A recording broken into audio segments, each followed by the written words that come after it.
It's your turn. You certainly think, like, is this something I might do in the future? Antenna's moving. Things you think about, but you never really think that hard about, right? On the one hand, that's really bizarre. I know. But set that to the side. Bracket that one for now. Now that is why I'm the host. On the other hand, it's kind of funny, and you just go with the flow. What's up, guys? Your boy Benny. Just when you think that it couldn't get any worse for Kamala Harris, polls are collapsing, her chances of winning are collapsing, her coalition is collapsing, Joe Biden's calling people garbage. JD Vance goes on Joe Rogan's show. Now, the Donald Trump interview on Joe Rogan's podcast has done 40 million views on YouTube alone.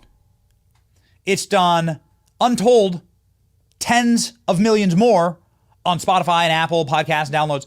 So this is arguably the most viewed interview in American political history with hundreds of millions of views. This is what we know publicly. And so, yeah, you can say that Joe Rogan is undoubtedly the most powerful voice in American media right now. There really isn't any argument. And so JD Vance taking the opportunity to go on Joe Rogan in total and complete insult to Kamala Harris, as Joe Rogan posted just one day ago. Joe Rogan posting the full interview with Trump here on X. It did 16 million more. This is why I can say it's done hundreds of millions of views. Look, 16 million views here. Just Joe Rogan posting on X.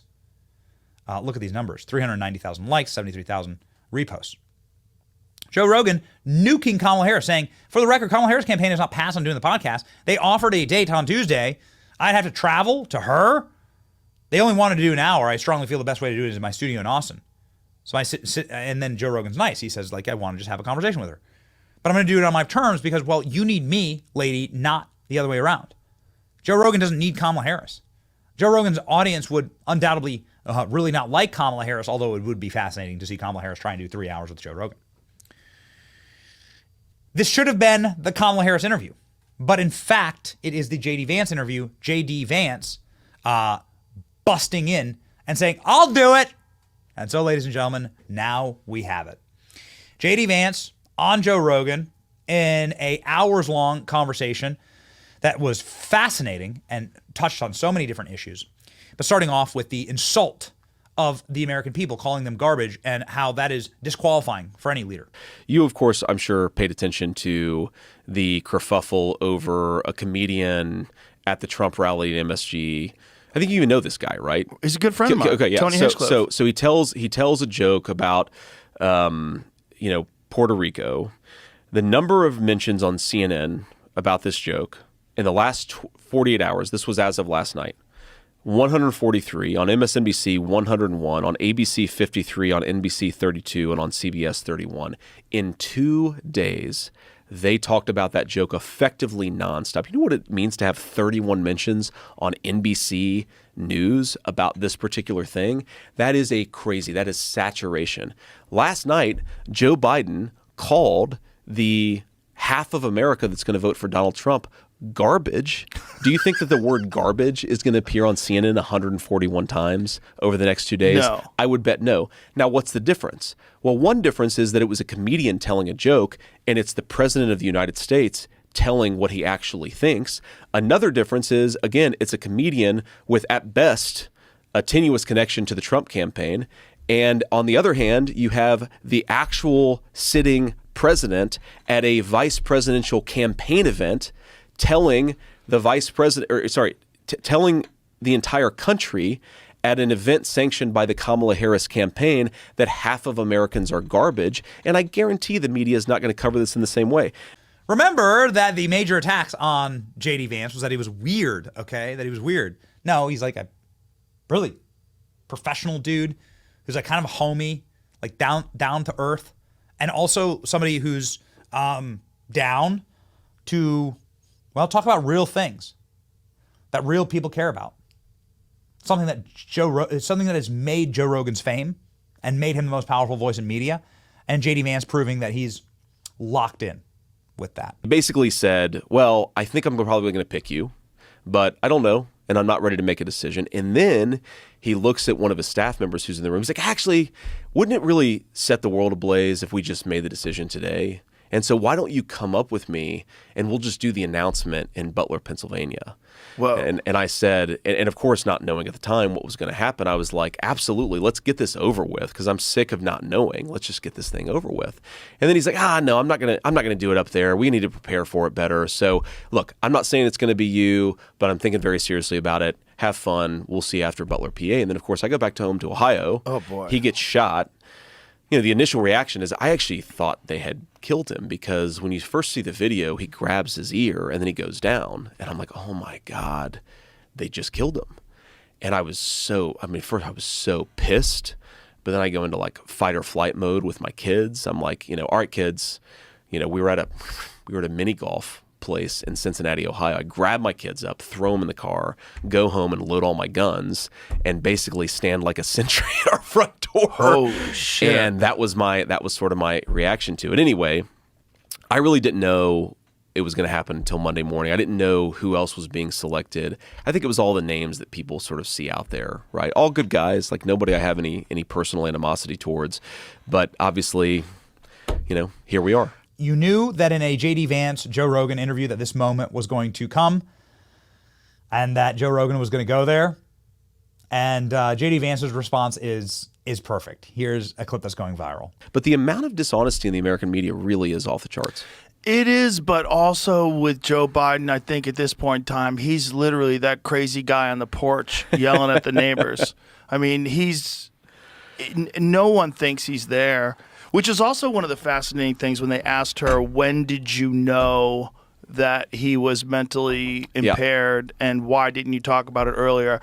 And there's this, Joe Biden has always done the amazing work that Joe Biden does. It's just like this, where are you going? Yeah. You want to get the lights that they use for the air traffic controller, like come this way. Yeah, come this way. Like, help her out. Do you think she wears an earpiece? I wouldn't be surprised. I have no idea. The earpiece one was amazing. But man, the little she just Bluetooth thing, the earring. It's astonishing. She talks. The only way I can describe it is she talks in circles. Yeah, right. It's like Tim Dillon says it's like she does gypsy curses because she speaks in gypsy curses. That's very good.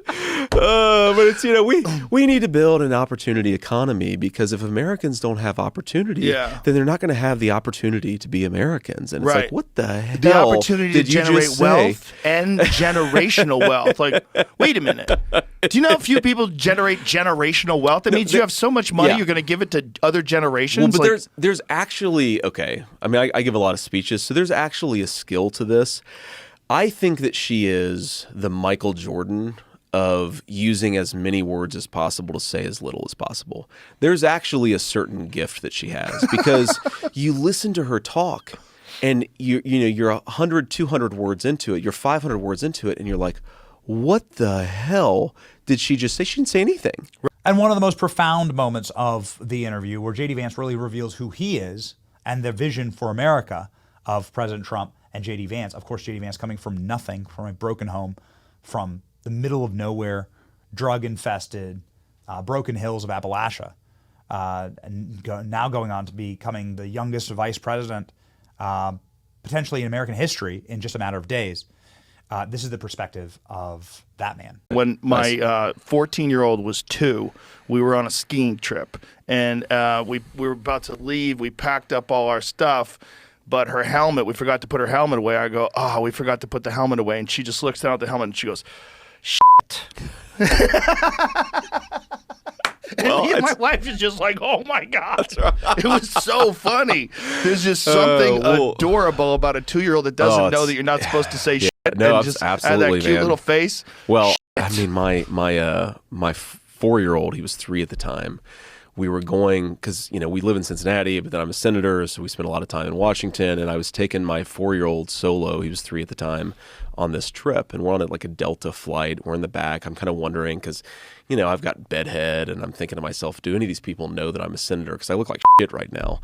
And I sort of get away with it. I don't think that anybody notices who I am, and we're sitting there, and my son drops one of those Biscoff cookies in between the seat, and he looks at me and he says, Dad, well,